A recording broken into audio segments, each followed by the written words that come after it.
ചിലരെ നിയന്ത്രിച്ച് വെച്ചിരിക്കുക. നിങ്ങൾ എന്തെങ്കിലും പെങ്ങളുടെ വീട്ടിൽ കയറിയെന്ന് ഞാൻ അറിഞ്ഞാൽ എൻ്റെ തനി നിറം, ഞാൻ മറുഭാഷ പറയാമെന്നൊന്നും നിങ്ങൾ കരുതരുത്. എനിക്ക് വേറെ ഭാഷ, അമ്മ ഈ ക്ലോസറ്റ് അസ്വസ്ഥതയാണ് ഒന്നും ഞാൻ പറയുന്നില്ല. നീ ആ പറമ്പിൻ്റെ മൂലയിൽ ഒരു കുഴി എടുത്തേച്ച് നടുക്കൂടെ 2 കമ്പിട്ട് തടിപ്പാലത്തിരുന്ന് നീ പൊത്തോന്നതി പണ്ട് വീണതാ. നിന്റെ തലമുടി മുഴുവൻ അമേദ്യമായിട്ട് കയറി വന്ന കാഴ്ച. ആ നിനക്കിപ്പോൾ ഇത്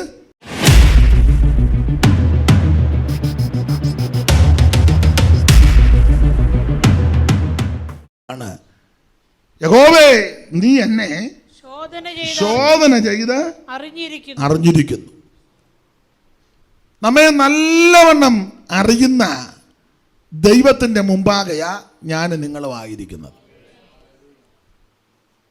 ദൈവത്തിന് മറഞ്ഞിരിക്കുന്ന യാതൊരു കാര്യവുമില്ല. സ്തോത്രം. ഒരു കാര്യവുമില്ല. ഞാൻ നിങ്ങളുമെല്ലാം പലതും മറച്ചു വെച്ചും മൂടി വെച്ചാ ഈ പോക്കെല്ലാം പോകുന്നത്.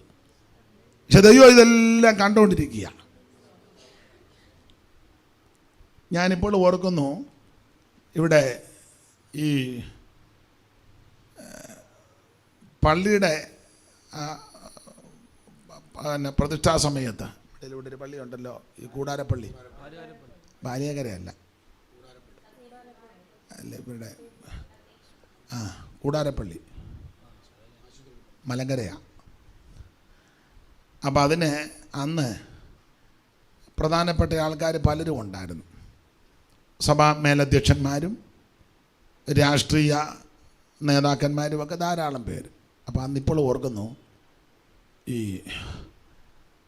ഭാഗവത ഹംസം മള്ളിയൂർ ശങ്കരൻ നമ്പൂതിരിപ്പാടുകൊണ്ട് മാർത്തോമായുടെ പ്രധാനപ്പെട്ട തിരുമേനി കടന്നുപോയ ക്രിസ്തോസൻ തിരുമേനിയുണ്ട്.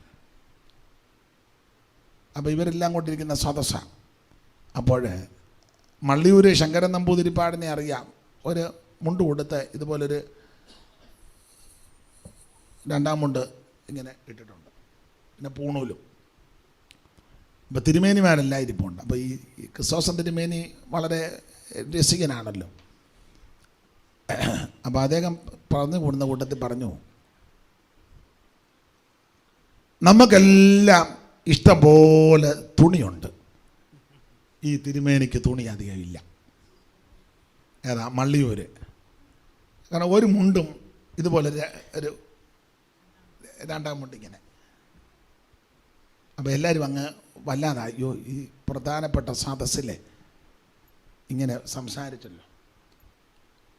അപ്പോൾ തിരുമേനി പറഞ്ഞു, എനിക്കിഷ്ടം പോലെ തുണി. അപ്പം വേറെ തിരുമേനിമാർ, ഏതാ ക്രൈസ്തവ തിരുമേനിമാർ.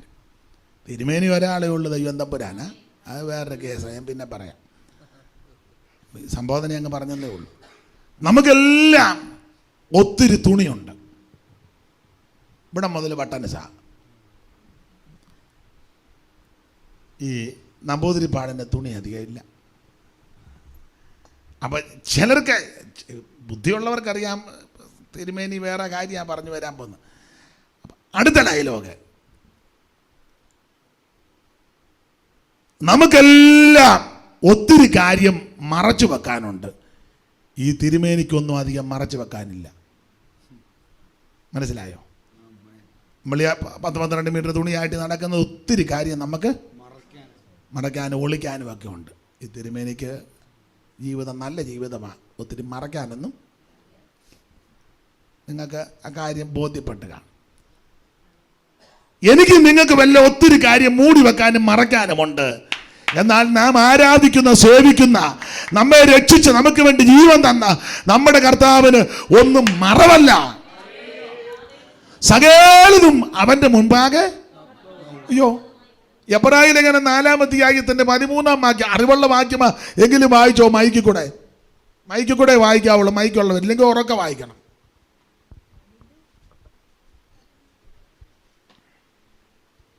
മൈക്കുമില്ല, വായന. അവന് മറഞ്ഞിരിക്കുന്ന ഒരു സൃഷ്ടിയുമില്ല, അവന് മറഞ്ഞിരിക്കുന്ന ഒരു സൃഷ്ടിയുമില്ല. സകലവും അവന്റെ കണ്ണിന് നഗ്നവും മലർന്നതുമായി കിടക്കുന്നു.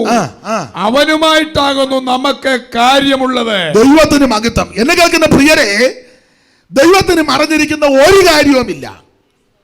മുഴുവൻ കാര്യവും അവിടുത്തെ സന്നിധിയിൽ നഗ്നവും മലർന്നു. അവിടുത്തോടാണ് നമുക്ക് കാര്യമുള്ളത്. ഒന്നും അവിടത്തേക്ക് മറവല്ല. സ്തോത്രം. ഇവിടെ ഭക്തനായ ഇസ്രായേലിന്റെ മധുര ഗായകനാകുന്ന ദാവീദ് പാടുക, യഹോവേ നീ എന്നെ ശോധന ചെയ്ത് അറിഞ്ഞിരിക്കുന്നു. നമ്മെ ശോധന ചെയ്യുന്ന ഒരു ദൈവമുണ്ട്. വേറൊരു ചിന്ത, ഈ ആരെയാ ശോധന ചെയ്യുന്നത്? എല്ലാവരും ഒന്നും ശോധന ചെയ്യുന്നില്ല. ദൈവം സഭയിലിരിക്കുന്ന എല്ലാവരെയും ഒന്നും ശോധന ചെയ്യുന്നില്ല. ക്രൈസ്തവരായ എല്ലാവരെയും ഒന്നും ദൈവ ശോധന ചെയ്യത്തില്ല. ലോകത്തിലുള്ള സകല മനുഷ്യരെയും ദൈവ ശോധന ചെയ്യുന്നില്ല. ദൈവത്തിന് അറിയത്തില്ലെന്നല്ല, പക്ഷെ നമ്പുരാൻ ശോധന ചെയ്യത്തില്ല. പിന്നെ ആരെയായി ശോധന ചെയ്യുന്നേ? പെന്തിക്കോസുകാരെയോ IPC-കാരെയോ അസംബ്ലി സെക്വാർഡിനെയോ ചർച്ചക്കോടുകാരെയാണോ ശോധന ചെയ്യുന്നത്? അത് TPM-കാരെയോ? ദൈവം ആരെയാ ശോധന ചെയ്യുന്നത്? അതിന് തെളിവിന് ഒരു വാക്യം വിശദീകരിക്കുന്നില്ല. അത് ഒന്ന് വായിച്ചേച്ച് നമുക്ക് മുമ്പോട്ട് പോകാം. ആരെയായി ശോധന ചെയ്യുന്നത്? നിങ്ങളെ 11-ാം സങ്കീർത്തനത്തിൻ്റെ 5-ാം വാക്യം വായിച്ചേ. എല്ലാവരെയും ഒന്നും ശോധന ചെയ്യുന്നില്ല.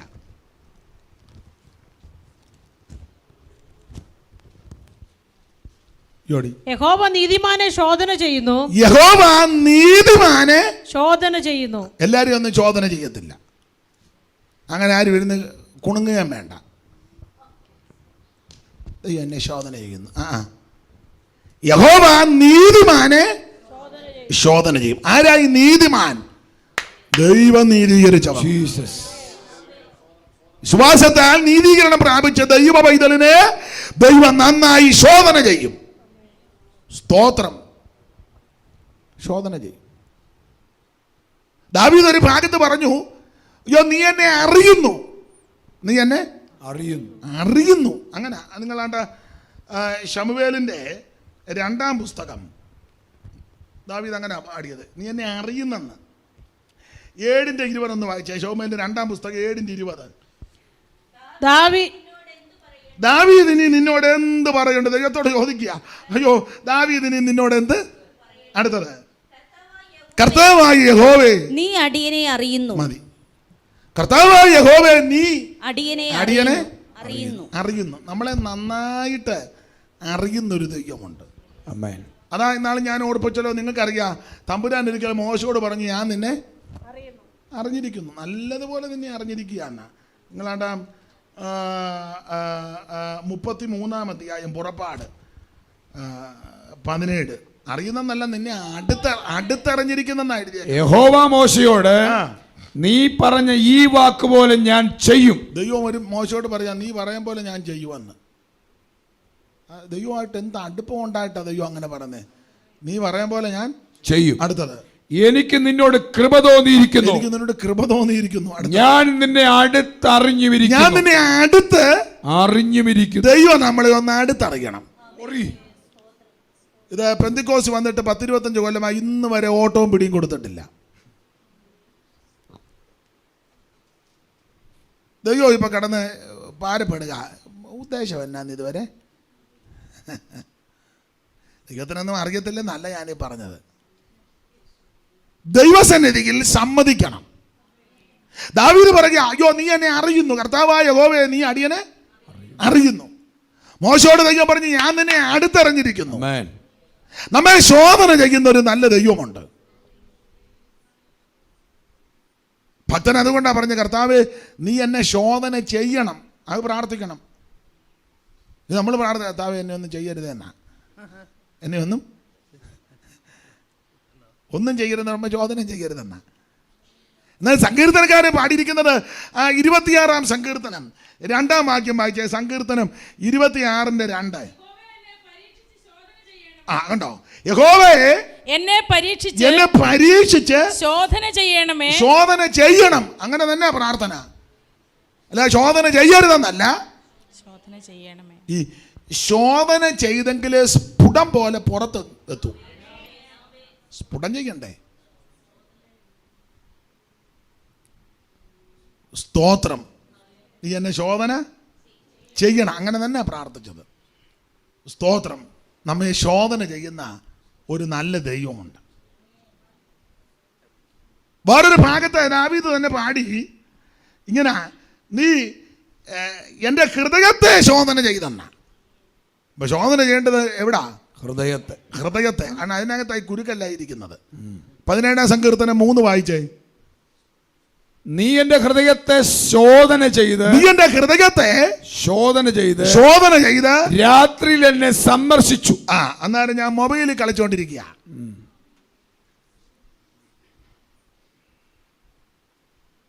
പ്രസംഗം കേൾക്കുകയോ പാട്ട് കേൾക്കുകയോ ചെയ്താൽ വലിയ കുഴപ്പം ഇല്ല. വെളുപ്പിനെ 2:45 വരെ മിണ്ടുന്നില്ല. അന്നുവെച്ച് രാവിലെ, ഞായറാഴ്ച രാവിലെ താമസിച്ചെഴുന്നേറ്റു. ഇനി കുളിക്കണ്ട, സമയം പോയത്. അയ്യോ ഇന്നലെയും കുളിച്ചില്ല, കുഴപ്പമില്ലാണ്ട് മണക്കുന്ന എടുത്ത് 2 ബോഡി സ്പ്രേ. ഞാൻ ആ ഭാഗം എടുക്കുന്നില്ല. നീ എൻ്റെ ഹൃദയത്തെ ശോധന ചെയ്തെന്നാ. ഹൃദയത്തെ ശോധന ചെയ്യും ദൈവം. ഹൃദയം എല്ലാറ്റിനേക്കാളും അതിനകത്തല്ലേ ഇത് മുഴുവൻ ഇരിക്കുന്നത്. ഹൃദയത്തെ നന്നായിട്ട് ദൈവം ശോധന ചെയ്യും. ആ ശോധന ചെയ്യുന്ന ദൈവമായിട്ടാണ് നമുക്ക് കാര്യം. സ്തോത്രം. ഇവിടെ സങ്കീർത്തനക്കാരൻ അടുത്ത വിഷയത്തിലേക്ക് വരാം. പറയുക, യഹോവേ നീ എന്നെ ശോധന ചെയ്തു, അറിഞ്ഞിരിക്കുന്നു, ഞാൻ ഇരിക്കുന്നതും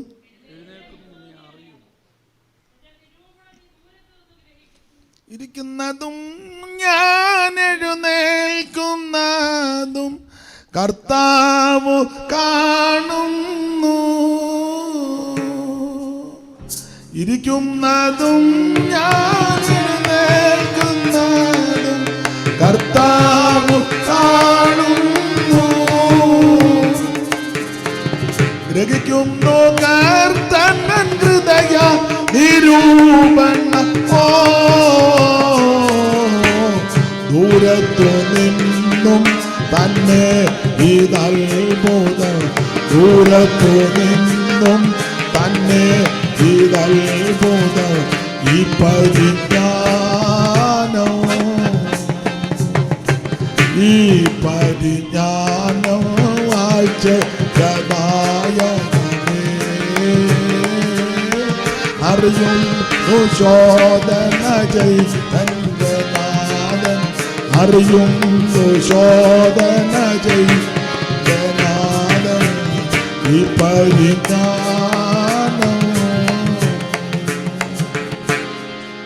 അപ്പൊ ശ്രദ്ധിക്കുക, നമ്മെ നല്ലതുപോലെ അറിയുന്ന ഒരു ദൈവമുണ്ട്. നമ്മെ നല്ലവണ്ണം അവിടുന്ന് ശോധന ചെയ്യുകയാണ്. അവിടുന്ന് ദൈവസന്നിധിയിൽ ശോധന ചെയ്യുന്ന അവനുമായിട്ടാണ് നമുക്ക് കാര്യം. അതുകൊണ്ട് ദൈവമക്കളോട് പറയട്ടെ, ദൈവസന്നിധിയിൽ ഒന്നും മറച്ചു വെക്കരുത്. മുഴുവൻ ശോധന ചെയ്തുകൊണ്ടിരിക്കുക. അതുകൊണ്ട് ദൈവസന്നിധിയിൽ ഒന്നും മറച്ചു വെക്കരുത്. സകലതും തുറന്ന് സമ്മതിക്കണം. ദൈവം ചിലപ്പോൾ ഒന്നും അറിയാത്തതുപോലൊക്കെ ചോദിക്കും. നമ്മളെ ആളെങ്ങനെ ഉണ്ടെന്ന് അറിയാനാ, അല്ല ദൈവത്തിനൊന്നും അറിയാൻ പാടില്ലായിട്ടല്ല.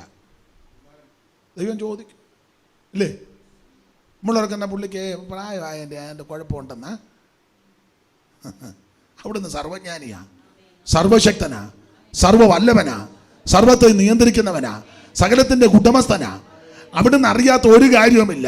അവിടുത്തേക്ക് മറഞ്ഞിരിക്കുന്ന ഒരു കാര്യവുമില്ല. മുഴുവൻ കാര്യവും അവിടുന്ന് അറിയും. എന്നാൽ ചില പ്രത്യേക സന്ദർഭങ്ങളിൽ നമ്മളോട് ചില കാര്യം ചോദിക്കാതെ നമ്മൾ എങ്ങനെയുണ്ടെന്ന് അറിയാൻ ചോദിക്കുന്നതാണ്, ഇല്ലേ? ചോദിക്കും.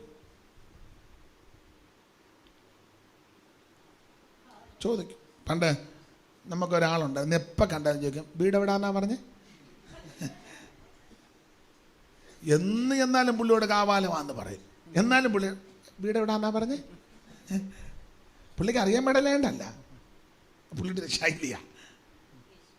സ്തോത്രം. എന്ന് പറഞ്ഞ പോലെ ദൈവം ചില കാര്യം നമ്മളോട് ചോദിക്കും. അത് നമ്മൾ എങ്ങനെ ഉണ്ടെന്ന് ക്ലിയർ ആയോ എന്ന് അറിയാനാ.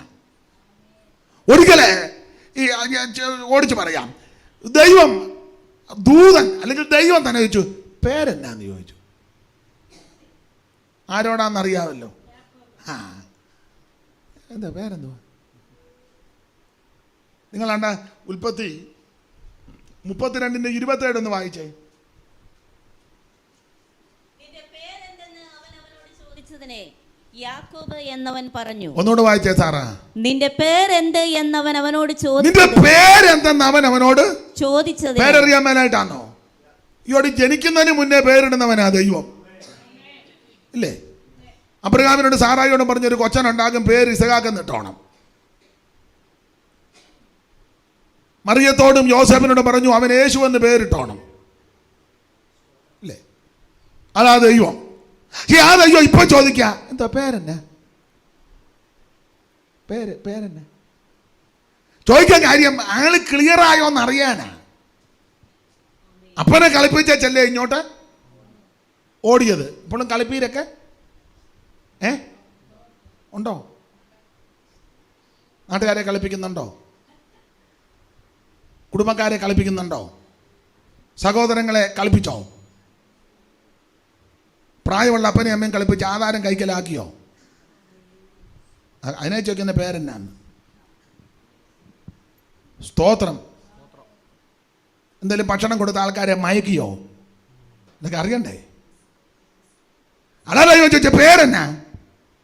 കാരണം അപ്പൻ പണ്ട് ചോദിച്ചു പേര് ഒന്ന് പറഞ്ഞു ഏശാവ്. അപ്പൊ ചോദിച്ചു ശബ്ദം വന്നിട്ട് യാക്കോബിന്റെ പോലെ. അത് ഈ ദിവസങ്ങളെല്ലാം മീറ്റിംഗ് ആയിരുന്നു. തൊണ്ടയങ്ങ് ഫാസ്റ്റിംഗ് പ്രകാരം കൺവെൻഷൻ പ്രസംഗം, ബൈബിൾ ക്ലാസ്, പിന്നെ പരസ്യയോഗം. നെടുക അങ്ങ് പരസ്യയോഗമാണ്. പക്ഷെ കളിപ്പീര് ഇതുവരെ.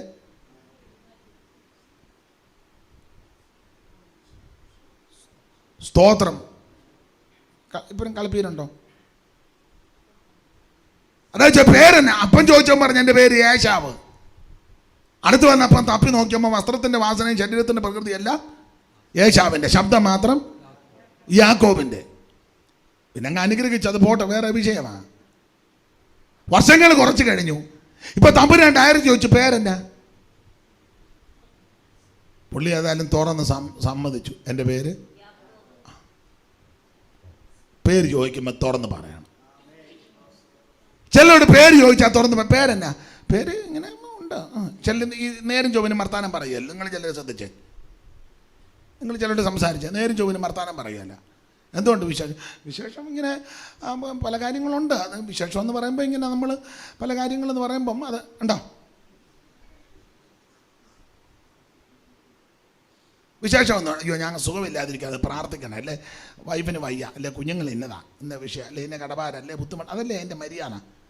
എന്ത് ചെയ്താൽ നേര് പറയുകയല്ല. എന്തുകൊണ്ട്?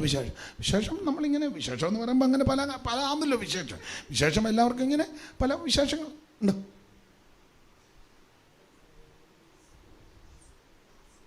നിന്നെ ശോധന ചെയ്യുന്ന ഒരു ദൈവമുണ്ട്. കാര്യം പറയാം. പേര് ചോദിക്കുമ്പോൾ കൃത്യം പേര് എന്നോട് ചോദിക്കുക പേരെന്താ? പേര് എൻ്റെ official name Aneesh Kumar cake. ഇപ്പം പിന്നെ ആത്മീക ലോകത്ത് ചിലർ അനീഷ് കാവാലം എന്ന് അത് പറഞ്ഞായതാണ്. ചില അനീഷ് എന്നും വിളിക്കും. അത് പറയുന്നതന്നെ. എവിടാ വീട് കാവാലത്ത്. പറയുന്നതന്നെ. ചില ചോദിക്കും കാവാലത്ത് എവിടാ? കാവാലത്ത് കുന്നുമ്മ. പടിഞ്ഞാറ കുന്നുമ്മ. വീട്ടുപേര് ഇപ്പോൾ ഇട്ടിരിക്കുന്നത് വല്യാറെന്ന കണ്ടാരപ്പള്ളി എന്നാ പഴയ വീട്. അപ്പൻ്റെ പേരെന്നാ? അപ്പൻ്റെ പേര് കുട്ടപ്പായി. അത് പറയുന്നത് തന്നെ. അമ്മയുടെ പേരെന്നാ? കുഞ്ഞമ്മ. അത് പറയുന്നത് തന്നെ. നിങ്ങൾ എത്ര മക്കളുണ്ട്? 4 പേര്. അത് പറയുന്നത് തന്നെ. അന്നേരം കിടന്ന് ഉരുണ്ട് കളിക്കുക. ഉണ്ടെന്നല്ലോ. ഞാൻ വിദേശത്തൊരു സ്ഥലത്ത് ചെന്നപ്പോൾ സ്ഥലവും പറയുന്നില്ല, ആളുടെ പേരും പറയും. എൻ്റെ രീതി വെച്ചാൽ ഞാൻ ചോദിച്ചു എന്തോ പേരെന്നാ? എന്നൊരു പേര് പറഞ്ഞു. പേര് ഞാൻ പൊതുവെ പറയുന്നില്ല. എവിടെ വീട്? പിന്നെ തിരുവല്ല. അപ്പം നമുക്ക് പല സ്ഥലങ്ങളിൽ ചിലതൊക്കെ അറിയാം. തിരുവല്ലല്ലേ? തിരുവല്ലയിൽ നിന്ന് ചെങ്ങന്നൂരും പോകണം. ഞാൻ ചോദിച്ചു ചെങ്ങന്നൂർ എവിടെ? ചെങ്ങന്നൂർ വരെ പോകണ്ട. അപ്പോൾ ഞാൻ പറഞ്ഞു കല്ലിശ്ശേരിയാണ്. കല്ലിശ്ശേരിക്ക് ഇപ്പുറവാണ്. ഞാൻ ചോദിച്ചു കല്ലിശ്ശേരിക്ക് ഇപ്പുറം എവിടെ? മടിക്കീറ്റാണോ? ആ മടിക്കീറ്റ് വരെ, മടിക്കീറ്റിനൊക്കെ ഇപ്പുറവാണ്. തിരുവല്ലയ്ക്ക് അടുത്താണ്. തിരുവല്ലയ്ക്ക് അടുത്ത് എവിടെ? തോലശ്ശേരിയാന്ന്. തോലശ്ശേരി കഴിഞ്ഞ് പോകണം. അപ്പം ഞാനും കണ്ടു ഇവനെ പിടികൂടാതെ നിന്ന് വിടുകയല്ലെന്ന്. തോലശ്ശേരി നിന്ന് മുന്നോട്ട് പോകണം. ഞാൻ ചോദിച്ചു കുറ്റൂർ പാലം കയറണം. പാലമൊക്കെ അറിയുമോ? ഞാൻ പറഞ്ഞ പാലം അറിയാം. ഇനി പറയില്ലയോ പണ്ട് മരിച്ചു പോയ സിനിമ തന്നെ സോമൻ്റെ വീട് ഇടത്ത് വശത്ത്. അറിയാമല്ലേ? ഞാൻ പറഞ്ഞ മാവിൻ്റെ ചോട്ടിൽ. അത് കഴിഞ്ഞ് മുന്നോട്ട് പോകുമ്പോൾ കരപ്പാറ ഫിലിപ്പച്ചൻ്റെ ചേട്ടൻ അവിടെ താമസിക്കുന്നില്ല, കമ്പനിയും വീടും. അത് കഴിഞ്ഞ് മുന്നോട്ട് പോകണം. മുന്നോട്ട് പോകുമ്പോഴല്ലയോ പാലം കയറുന്നത്. പാലത്തിന് വന്ന് കീപ്പോട്ട് പോകണോ പാലം കയറണോ? പാലം ഞാൻ പറഞ്ഞു തോണ്ടറക്കടവ് പാലമല്ലേ. എനിക്കും ഒരു ചെറിയൊരു മാശിയല്ല, ഇതൊന്നും അറിയണമെന്നൊരു ആഗ്രഹം. ഇവന് ഉരുണ്ട് കളിക്കുക. ഞാൻ ചോദിച്ചാൽ അവിടുന്ന് അങ്ങോട്ട് പോകുമ്പം കുറ്റൂര് എവിടെ? കുറ്റൂരിൽ നിന്ന് അകത്തോട്ട് പോകണം. ഞാൻ ചോദിച്ചു കുറ്റൂരിൽ നിന്ന് അകത്തോട്ട് ഇച്ചിരി ആകുന്നത്. ഞാൻ പറഞ്ഞു അവിടെ ആ സാഹു പാസ്റ്ററുടെ വീട്ടിൽ അതിനടുത്താണോ? കയ്യാലപ്പറമ്പില്ലേ, അറിയാമോ? ഞാൻ പറഞ്ഞു ആ വീട്ടിൽ ഞാൻ വന്നിട്ടുണ്ട്. അതിൻ്റെ അവിടെ നിന്ന് ഇച്ചിരി അങ്ങോട്ട്. ഞാൻ പറഞ്ഞു അതിനെ അവിടെ നിന്ന് ഇച്ചിരി അങ്ങോട്ട് പോകുമ്പോഴാണല്ലോ അദ്ദേഹത്തിൻ്റെ ചേട്ടൻ താമസിക്കുന്നത്. ചുരുക്കി പറഞ്ഞാൽ ഞാൻ ചോദിച്ചു വീട്ടുപേരെന്നാ? ഒന്ന് അവൻ പറയാം അതൊക്കെ ഒരു വലിയ വിഷയമാണ്. വീട്ടുപേര് ചോദിച്ചാൽ പറയാം അതൊക്കെ ഒരു വലിയ വിഷയമാണ്. പിന്നെ ഞാനൊന്നും മിണ്ടിയില്ല. വിഷയമാണെന്നേ പിന്നെ നമ്മളിനി വേറൊരു വിഷയം കൂടെ നേര് പറയുകയല്ല. ദൈവം തമ്പുരാൻ ചോദിക്കുമ്പോൾ കാര്യമെല്ലാം തുറന്ന് പറയണം. നിന്റെ പേരെന്താ? എൻ്റെ പേര് യാക്കോബ്. തമ്പുരാനോടനെ പറഞ്ഞു നീ സത്യം പറഞ്ഞല്ലോ, ഇനി നിന്റെ പേര് യാക്കോബ് എന്നല്ല ഇസ്രായേൽ എന്ന് വിളിക്കപ്പെടുക. ആട്ടെ, നമ്മളെ ശോധന ചെയ്യുന്ന നല്ല ഒരു ദൈവം. അപ്പൊ അതുകൊണ്ട് തുറന്ന് കാര്യം പറയണം. തല പോകുന്ന കേസാന്തലും തുറന്ന് കാര്യം പറയട്ടെ. പറയണം. ഞാൻ ഓടിച്ച് ചില കാര്യങ്ങൾ പറയാം. ഒന്ന്, പേര് പറയണം. രണ്ട്, എവിടാണെന്ന് ചോദിക്കുമ്പോൾ കൃത്യം സ്ഥലം പറയണം. എവിടെയാ ദൈവം ചോദിക്കുമ്പം? ദൈവം ചോദിക്കുക എവിടാ? നീ ഇപ്പം എവിടാ? ദൈവത്തോട് കാര്യം സത്യം പറയണ്ടേ? ഇത് മനുഷ്യനോടും സത്യം പറയുകയില്ല, ദൈവത്തോടൊട്ടും പറയുകയില്ല. ദൈവം ചോദിക്കുക എവിടാന്നറിയാമല്ലേ? സ്തോത്രം. തമ്പുരാൻ ചോദിച്ചു നീ എവിടാ? വായിച്ചേ ഉൽപ്പത്തി പുസ്തകം 3-ാം അധ്യായത്തിന്റെ 9-10. മനുഷ്യനെ വിളിച്ച് നീ എവിടെ എന്ന് ചോദിച്ചു. യഹോവയായ ദൈവം മനുഷ്യനെ വിളിച്ച് നീ എവിടെ എന്ന് ചോദിച്ചു. നീ എവിടാന്ന് ചോദിച്ചു. മനുഷ്യനോട് ചോദിച്ചു നീ എവിടാ? ദൈവം വെയിലാറിയപ്പോ ഇറങ്ങി വന്ന് പതിവ് പോലെ വരിക. എവിടാ? തോട്ടത്തിൽ നിന്റെ ഒച്ച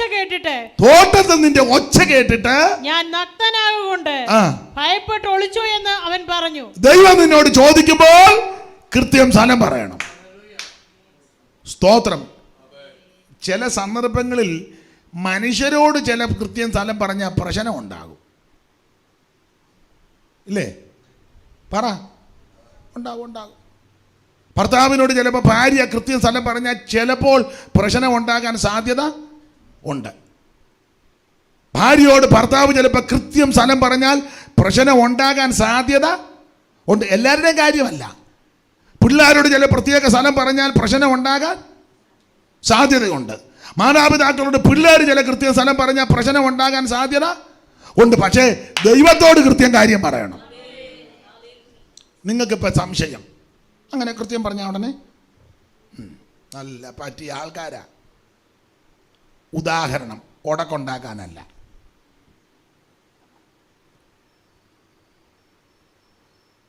ഉദാഹരണമാണ് പറയുന്നത്. നിങ്ങളുടെ മൂത്ത പെങ്ങളെ നിങ്ങളുടെ ഭാര്യയ്ക്ക് ഇഷ്ടമല്ല. ഉദാഹരണമാ. കയറി യോഗം കഴിഞ്ഞ വെച്ച് കഞ്ഞിയും കുടിക്കാതെ ആവശ്യം കയറി ബാഗ് എടുത്തോണ്ട് ഓടരുത്. ഉദാഹരണമായി പറയാൻ. ഉദാഹരണം. നിങ്ങളുടെ മൂത്ത പെങ്ങളെ നിങ്ങളുടെ ഭാര്യയ്ക്ക് ഇഷ്ടമല്ലെന്ന് കരുതുക, ചിന്തിക്കുക. നിങ്ങൾ അന്നേരം പെങ്ങൾ വിളിച്ചു, അയ്യോ എടാ നീ ഇത്തറ്റ വന്ന് വരണം, എനിക്ക് വയ്യാതിരിക്കുക. അത്തറ്റ വന്ന് ചെന്നു. അന്നേരം ഭാര്യ വിളിക്കുന്നു, എവിടാ? ഞാൻ പെങ്ങളുടെ വീട്ടിലാ. തീർന്നു. നീ അതിലെ മാഹിക്ക് വണ്ടി കയറി പോകുന്നതായിരിക്കും നല്ലത്. മാഹി അറിയാമല്ലേ? യോടി അങ്ങ് കോഴിക്കോട് മാഹി എല്ലാവരുടെയും കാര്യമല്ലേ പറയുന്നത്. എന്നാൽ കള്ളവും പറയണ്ട. ഇത്രയും പറഞ്ഞാൽ മതി ബുദ്ധിയോടെ. ഞാനൊരു വീട്ടിൽ നിൽക്കുക, വരുമ്പോൾ സംസാരിക്കാം, തീർന്നില്ലേ? പിന്നെ വന്നു കഴിയുമ്പോൾ പറയാം ഞാൻ പെങ്കടക്കലായിരുന്നു, ആ വിഷയം വയ്യാതിരിക്കുകയായിരുന്നു, എന്നെ വിളിച്ചു, ചെന്നൊന്ന് പ്രാർത്ഥിച്ചു. വലിയ കുഴപ്പം നിങ്ങൾക്ക് മനസ്സിലാകുന്നില്ലേ? ചിലരെ നിയന്ത്രിച്ച് വച്ചിരിക്കുക. നിങ്ങൾ എന്തെങ്കിലും പെങ്ങടെ വീട്ടിൽ കയറിയെന്ന് ഞാൻ അറിഞ്ഞാൽ എൻ്റെ തനി നിറം, ഞാൻ മറുഭാഷ പറയാമെന്നൊന്നും നിങ്ങൾ കരുതരുത്. എനിക്ക് വേറെ ഭാഷ മിണ്ടുന്നില്ലല്ലോ. നിങ്ങളൊക്കെ എനിക്ക് മറുഭാഷ മാത്രം അറിയാവുന്നതാണോ? വേറെ എന്തെല്ലാം ഭാഷ എനിക്ക്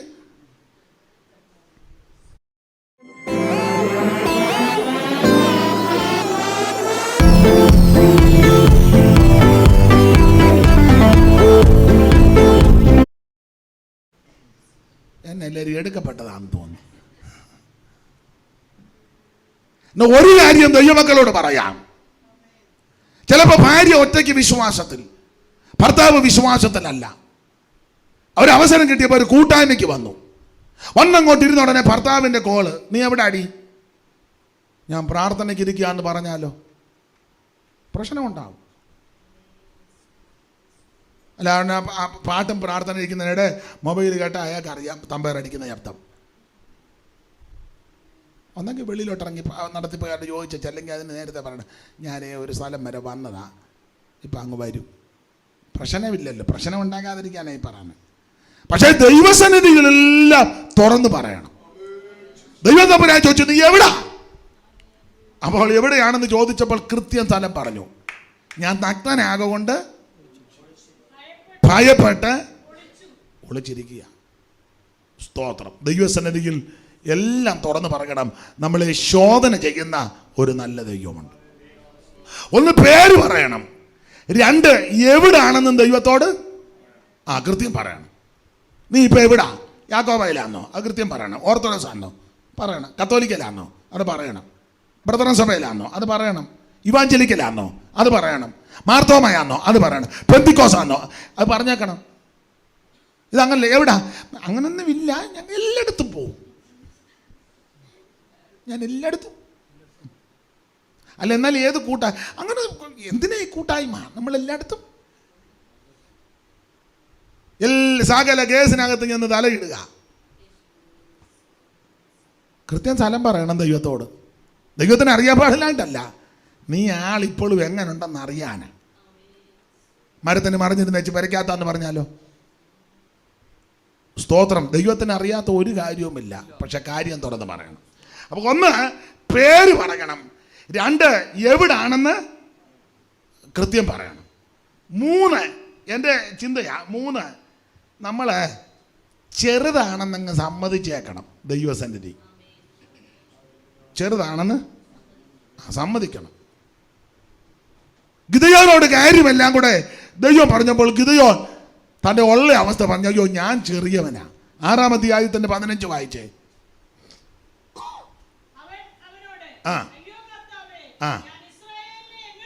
യോ കർത്താവേ, ഞാൻ ഇസ്രായേലിനെ എങ്ങനെ രക്ഷിക്കും? ദൈവം പറഞ്ഞു, അല്ലയോ പരാക്രമശാലിയെ.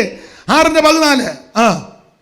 അപ്പോൾ യഹോവ അവനെ നോക്കി ഈ ബലത്തോടെ പോകാം, നീ ഇസ്രായേലിനെ മിദ്യാന്റെ കയ്യിൽ നിന്ന് രക്ഷിക്കും. ഞാനല്ലയോ നിന്നെ അയക്കുന്നത്. അടുത്തത്, ഉടനെ ഗിദെയോൻ ദൈവത്തോട് പറയുകയാണ്, അയ്യോ കർത്താവേ, ഞാൻ ഇസ്രായേലിനെ എങ്ങനെ രക്ഷിക്കും? അയ്യോ, ഞാൻ എങ്ങനെ ഇസ്രായേലിനെ രക്ഷിക്കും? മനശ്ശയിൽ എന്റെ കുല എളിയതും. എന്റെ കുല എളിയതാ, ഞാൻ മനശ്ശയിൽ എളിയ കുലത്തിൽപ്പെട്ടത്. അടുത്തത്, എന്റെ കുടുംബത്തിൽ വെച്ച് ഞാൻ ചെറിയവനും. അയ്യോ, എന്റെ കുടുംബത്തിൽ വെച്ച് ഞാൻ ഏറ്റവും ചെറിയവനാ. ഇന്ന് പകൽ നീ ചെറുതാണെന്ന് സമ്മതിച്ചാൽ ദൈവം നിന്നെ ഉയർത്തും. നിന്റെ ബലഹീനത നീ ദൈവത്തോട് പറയണം. കർത്താവേ, ഞങ്ങളെ എളിയ കുടുംബത്തിൽപ്പെട്ടതാ, അല്ലേ? അങ്ങനല്ലേ എഴുതിയേക്കുന്നത്? മനശ്ശയിൽ എൻ്റെ കുലം എളിയതാ. മനശ്ശയെന്ന് പറയുമ്പോൾ തന്നെ ഇന്നാൾ നമ്മൾ ചിന്തിച്ചല്ലോ, അന്യദേശത്ത് ജനിച്ചതാ, അന്യസ്ത്രീ ജനിച്ചതാ, അത് തന്നെ പരിവക്കേടാ. പിന്നെ ആ കുലത്തിലും ഞാൻ എളിയവനാ. സ്തോത്രം. പനിയല്ല, എൻ്റെ കുടുംബത്തിലേക്കും വെച്ച് ഞാൻ ഏറ്റവും ചെറിയവനാ. സ്തോത്രം. ദൈവസന്നിധി വന്നാലും ഈ വലിയ ഗവൺമെന്റ് പറയുന്ന ആൾക്കാരുണ്ട്.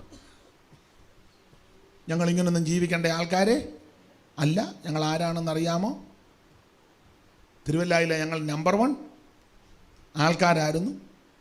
സ്തോത്രം. ചില ആൾക്കാരുടെ ചിലരുടെ അഹങ്കാരവും പോക്കും ഒക്കെ കാണുമ്പോൾ എനിക്ക്, നിങ്ങൾ പറയും ഇങ്ങനെ എന്ന് വന്നാലും ഇങ്ങനെ കുത്തും കോളും വെച്ചേ വർത്താനം പറയുള്ളെന്ന്. എന്നാൽ എന്നോട് ഒരാൾ പറഞ്ഞു, എപ്പോൾ കയറിയാലും കുത്തും കോളും വെച്ചല്ലാതെ എന്നിട്ട് ഗുണമാകുന്നില്ലല്ലോ പലരും. അല്ല, നിങ്ങളൊന്ന് നിഷ്പക്ഷമായിട്ട് ചിന്തിച്ച്. എനിക്ക് ഈ അഹങ്കാരമൊക്കെ കാണുമ്പോൾ അങ്ങ് സങ്കടവും ഉണ്ട്, ആത്മീക രോക്ഷവും ഉണ്ടാകും, മാത്രമല്ല എനിക്ക് ഭയവും ഉണ്ടാകും. ഇതെവിടെ ചെന്ന് നിൽക്കുമെന്നുള്ളത്, അതാണ് എനിക്ക് കൂടുതൽ ഭയം. ഒന്ന് സങ്കടം, 2 ആത്മീക രോക്ഷം ഉണ്ടാകും. അതുകൊണ്ടാണ് ഈ എന്തെങ്കിലുമൊക്കെ അങ്ങ് പറയുന്നത്. അതുകൊണ്ടാണ് ചില ദൈവദാസന്മാർ ചെല്ല് പറയുന്നുണ്ട്, പുള്ളിയെ വിളിക്കേണ്ട ചള്ളും പൊട്ടുമൊക്കെ പറയുമെന്ന്. സത്യമായി എനിക്കും അറിയാം, ചള്ളും പൊട്ടുമൊക്കെ പറയുന്നുണ്ടെന്ന്. അവരൊക്കെ അന്ന് നന്നായിട്ട് പ്രസംഗിക്കുകയും നല്ല അവതരണ ശൈലിയും നല്ലതുപോലെ പ്രസംഗിക്കും, നല്ല രീതിയിൽ അവർ അവതരിപ്പിക്കുകയും പ്രസംഗിക്കുകയും ചെയ്യും. അതുകൊണ്ടാണ്, അത് അവരുടെയും കുഴപ്പമല്ല. കേൾക്കുന്നവർക്കറിയാം ചള്ളും പൊട്ടുമായിരുന്നേ. സ്തോത്രം. ഇത് കാണുമ്പോൾ ഭയമായി, അഹങ്കാരവും നികളവും. കഴിഞ്ഞ ദിവസം ഞാൻ അവിടെ പ്രസംഗിച്ചപ്പം ഓർപ്പിച്ചു ചില കാര്യം. അഹങ്കാരികളെല്ലാം നമ്മൾ കണ്ടതല്ലേ, അല്ലേ? കണ്ടതാ 2018 വെള്ളപ്പൊക്കത്തിന് ഞാനവിടെ പ്രസംഗിച്ചപ്പോൾ അവിടെ സൂചിപ്പിച്ചു, അല്ലേ? ഒരു തള്ളയാ പറഞ്ഞ, അയ്യോ മോൻ്റെ വണ്ടി ഇതിൽ എന്നും കൊണ്ടുപോകാൻ ഒക്കത്തില്ല. വണ്ടിയുടെ പേരെന്നാണോ എനിക്കറിയാൻ മേല, എന്ത് വലുതായിട്ട്. അപ്പോൾ വണ്ടി ഉണ്ടെന്നറിഞ്ഞു, ആ വണ്ടി ഇതിലേ കൊണ്ടുപോകാൻ പറ്റിയ റോഡ്. അപ്പോൾ തമ്പുരാൻ പറഞ്ഞൊരു കാര്യം, ചെമ്പിനകത്തോട്ട് കയറിയിരുന്നോളാൻ. വണ്ടിയല്ലേ കൊണ്ടുപോകാൻ പറ്റില്ല, ചെമ്പിനകത്ത് തള്ളിക്കൊണ്ട് നടക്കാമല്ലോ. ഞാൻ കുറ്റമല്ലി പറഞ്ഞത്, നമ്മുടെ കണ്ണിനിത് കണ്ടതാണ്, അല്ലേ? മിക്കപ്പോഴും ഞാൻ പറയുന്ന, ഈ മോൻ പാസ്റ്റർ എല്ലാ പിള്ളേരും പോലെ അവൻ ചിക്കൻ മാത്രമേ കഴിക്കുള്ളൂ. മോളാണെങ്കിൽ മുള്ളുള്ള മീനൊന്നും അവക്ക് മുള്ളില്ലാത്ത മാംസം നോക്കി, കിങ് ഫിഷ് അങ്ങനല്ലേ പറയുന്നത്? അയ്യോ, നെന്മീൻ, മീൻ്റെ രാജാവാന്നാ പറയുന്നത്. അവൾ അത് മാത്രം ചിക്കൻ മാത്രം യൂസ് ചെയ്യുന്ന ഡാനിമോനും കിങ് ഫിഷ് മാത്രം ഉപയോഗിക്കുന്ന കെസിയാമോളും മണ്ണ് തട്ടിപ്പറിക്കുന്ന നമ്മൾ കണ്ടതാണ്. മണ്ണും പഴവും വെള്ളപ്പൊങ്ങിയപ്പോളേ.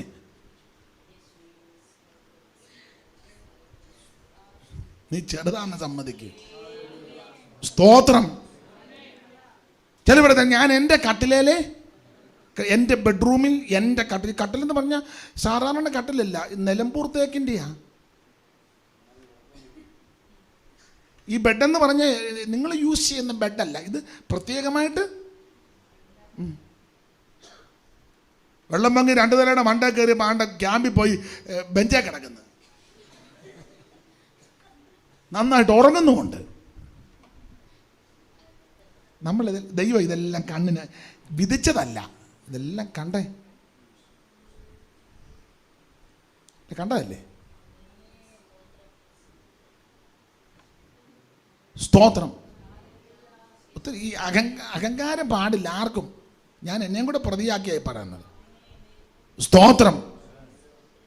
ഇപ്പൊ ചില പറഞ്ഞ വീടിന് സൗകര്യം എന്ത് ഭയങ്കര, വീട്ടിൽ കിടന്ന ആൾക്കാരാ.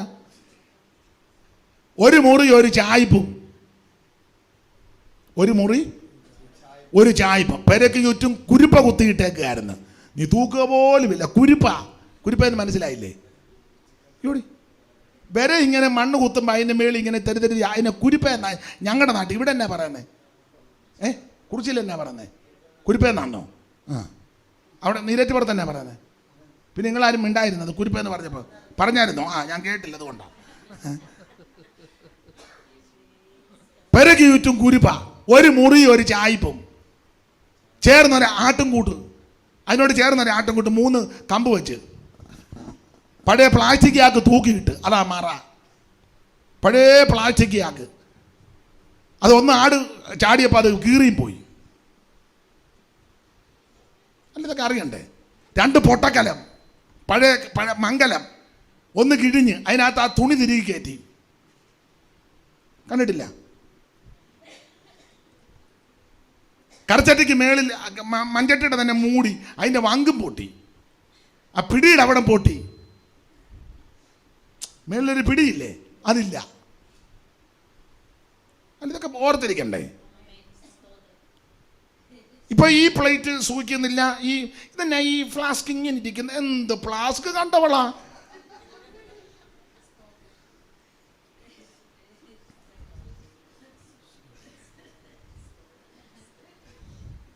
എന്നാ നിങ്ങൾ എന്നെ നോക്കുന്നത്?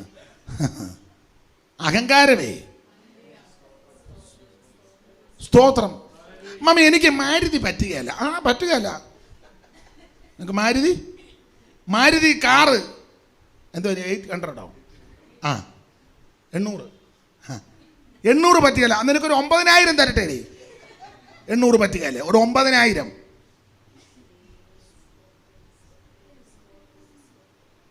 നിങ്ങളിപ്പോൾ ചിന്തിക്കുക, ഇയാൾ എന്നാ പറഞ്ഞാൽ എന്നെ ഉന്നം വെച്ചാ? അയ്യോ, നിങ്ങളെ ഉന്നം വെച്ചല്ല, ഞാൻ പൊതുവിൽ അങ്ങ് പറയുക. അഹങ്കാരം ഒന്നും പറ്റുകയില്ല. അമ്മ ഈ ക്ലോസറ്റ് അസ്വസ്ഥതയാ, ഒന്നും ഞാൻ പറയുന്നില്ല. നീ ആ പറമ്പിൻ്റെ മൂലയിൽ ഒരു കുഴി എടുത്തേച്ച് നടുക്കൂടെ 2 കമ്പിട്ട് തടിപ്പാലത്തിരുന്ന് നീ പൊത്തോന്നതി പണ്ട് വീണതാ. നിന്റെ തലമുടി മുഴുവൻ അമേദ്യമായിട്ട് കയറി വന്ന കാഴ്ച. നിനക്കിപ്പോൾ ഇത് കുട്ടനാട്ടുകാരാണ്. ഞാൻ പറയാനുണ്ട്, ഇപ്പോഴല്ലേ അവിടെ യൂറോപ്യൻ ക്ലോസറ്റൊക്കെ പണ്ട് കൈതക്കുണ്ടായിരുന്നു. പരുത്തിച്ചട്ടവും കൈതക്കുണ്ട. ചന്ദ്രൻബാസ് ഇരിക്കുന്ന തന്നെ തമാശ പറഞ്ഞതല്ല. ഇവിടെ ഞാൻ എത്ര പ്രാവശ്യം പോയിരുന്നേക്കുന്നു. പരുത്തിച്ചട്ടം